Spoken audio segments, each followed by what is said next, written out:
വാർത്തകൾ വിശദമായി. നാടെങ്ങും വിജയദശമി ആഘോഷം. ക്ഷേത്രങ്ങളിലും ആധ്യാത്മിക കേന്ദ്രങ്ങളിലും മറ്റ് സ്ഥാപനങ്ങളിലുമെല്ലാം വിപുലമായ ചടങ്ങ്. തിന്മയ്ക്കെതിരെയുള്ള നന്മയുടെ വിജയമാണ് വിദ്യാരംഭ നവരാത്രി വിജയദശമി ആഘോഷം.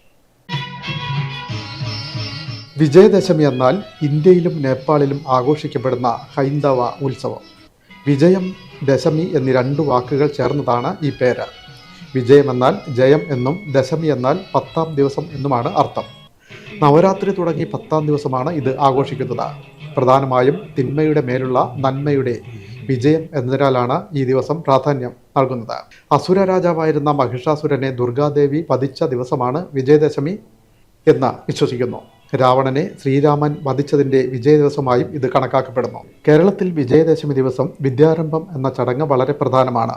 നവരാത്രി പൂജയുടെ അവസാന ദിവസമാണ് ഇത്. കുട്ടികളെ എഴുത്തിനിരുത്തുന്ന ചടങ്ങാണ്. വിദ്യാദേവതയായ സരസ്വതിയുടെ അനുഗ്രഹം വാങ്ങിക്കൊണ്ട് കുട്ടികൾ അറിവിൻ്റെ ലോകത്തേക്ക് പ്രവേശിക്കുന്നത്. ഓം ഹരിശ്രീ ഗണപതായ നമ എന്ന നാവിൽ എഴുതിയും അരിയിൽ ചൂണ്ടുവിരൽ കൊണ്ട് എഴുതിച്ചുമാണ് വിദ്യാരംഭം കുറിക്കുന്നത്.